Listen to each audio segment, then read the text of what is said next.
목욕 전후로 해야 되는 관리는 결국 가장 중요한 귀 청소, 그리고 발바닥과 발톱 관리, 그리고 항문낭 관리, 이렇게 신경 써주시면 되겠습니다.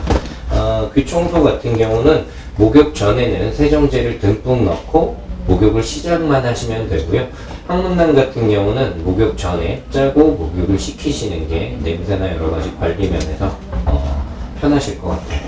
그리고 발바닥이나 발톱은 사실은 목욕과 별개로 2주나 3주 간격으로 할 수도 있겠지만 사실은 매주 목욕하고 털을 말리는 과정에서 발바닥을 관리하는 걸 습관으로 두시는 게 아이의 지간 습진이나 발톱 때문에 오는 불편함을 예방하는 좋은 습관이 되실 거라고 생각이 듭니다. 네, 강아지 귀 청소 같은 경우는 매우 중요한데요. 사람처럼 강아지는 일자로 뚫린 이도를 가지고 있는 게 아니라 귓구멍이 이렇게 니은자로 되어 있기 때문에 아래를 향한 귓구멍이라 귀지 배출이 용이하지 않고 귀가 덮여있는 품종들이 많죠.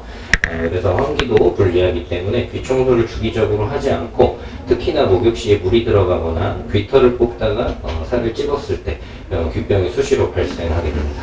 그런 것들을 예방하기 위해서 적절한 귀 청소는 아주 중요한데요.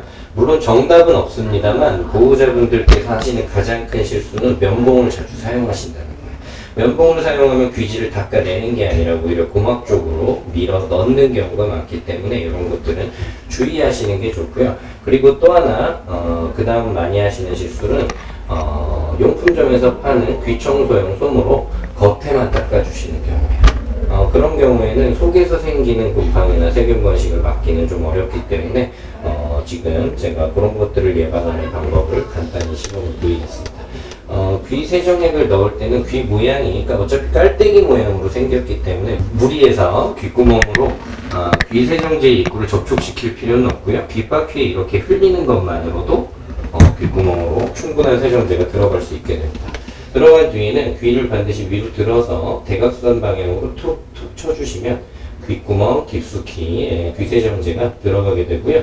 그 다음에 그 자세 그대로 볼에서 귀로 이어지는 라인을 만져보시면 여기 이렇게 플라스틱 빨대처럼 우리 커피숍에서 주는 빨대처럼 귓구멍이 만져지게 됩니다. 이렇게 만져지게 되는데 부드럽고 강하게 한 20-30초 정도 마사지를 해주시고요.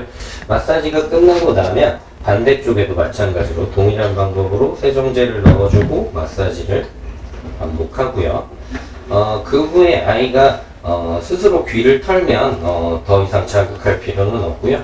귀를 털도록 유도하는 것이 좋은데 귀를 털 때는 귀에다가 바람을 이렇게 부는 것만으로 터는 것을 유도할 수 있습니다. 아까 들어갔던 귀 세정제가 방금 우리 초코가 했던 행위에 의해서 귓바퀴로 많이 흘러나와서 귀털이 젖어 있는 걸 보실 수 있으실 거예요. 이렇게 해서 안에 있는 귀지는 녹여낸다는 생각으로 세정하시는 게 좋습니다. 그렇게 해서 보통 대개 구비되어 있는 화장솜에 귀세정제를 토너를 하시듯이 적신 뒤 아까 전에 턴 귓바퀴를 부드럽게 아까 앞면을 세정할 때처럼 눌러서 닦아줍니다. 눌러서 닦아주는 것만으로도 귀지가 많이 녹아 나오게 되는데요. 양쪽을 반복해서 누런 귀지가 너무 많이 나온다 우리 아이는 그런 경우라면 다시 한번 반복해 주시면 되고요. 귀지가 초콜릿색이거나 검은색이다 아니면 딱지처럼 딱딱하다 이런 경우에는 얼른 가까운 병원에 내원하셔서 귀병이 아닌지 체크해 보실 필요가 있습니다. 그리고 요즘은 다이소나 이런 데서 겸자를 많이 팔아서 겸자를 이용하시는 분들도 있는데요. 또 하나 많이 하시는 실수는 솜을 마는 방법 자체가 잘못돼서 귀 점막을 자극해서 귀병을 유발하시는 타입입니다. 솜을 말 때는 반드시 솜의 끝부분만 잡아주시고요. 단단하고 긴 형태로 말아주시는 게 좋습니다. 솜을 두껍게 만다면 면봉처럼 귀지를 안으로 오히려 집어넣을 수가 있고요. 이걸 끝에서 말지 않고 요 단단한 철이 있는 부분부터 시작해서 마신다면 귀 피부가 이런 피부와는 다르게 마찰에 약한 점막이기 때문에 귀병이 유발되는 거죠. 이렇게 해서 이렇게 해서 이 휘어지는 부분만을 가지고 귓구멍에 진입해서 세정을 하시면 되겠습니다. 간단히 한 번만 보여드리면 살짝 적신이 귀를 열어서 휘어지는 부분만 집어넣고 이렇게 빼내주는 거죠. 네. 이런 방법으로 귀 청소를 실시하신다면 아이의 귀병을 예방하실 수 있을 겁니다. 강아지 같은 경우에는 항문낭이라는 기관이 있어서 원래 이제 변을 볼 때 자연스럽게 조금씩 분비되면서 스스로 개성을 나타내거나 다른 강아지와 커뮤니케이션을 하거나 배변 시 윤활 작용을 해주는데요. 이것들이 가끔 막혀서 문제를 일으키고 수술까지 가는 경우가 있기 때문에 목욕 전에 주기적으로 막히지는 않았는지 짜서 확인하는 것들은 중요한 습관입니다. 항문을 중심으로 4시와 8시 방향 약간 낮은 각도로 항문낭이 위치하게 되고요. 그 입구는 항문 쪽으로 위치하기 때문에 항문을 꼬집는 형태로 되면 항문낭이 짜지는 것이 아니라 아이가 아파하기만 할 거고요. 이렇게 양 옆에 있는 항문낭을 밀어 올려서 정말 그야말로 만드는 짜주듯이 하는 것이 기본 원리의 핵심이 되겠습니다.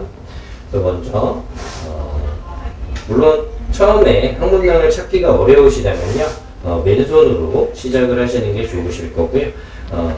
강아지 자세는 나와 같은 방향을 본 상태에서 엉덩이를 내 쪽으로 그리고 꼬리를 축혀 올려주게 됩니다.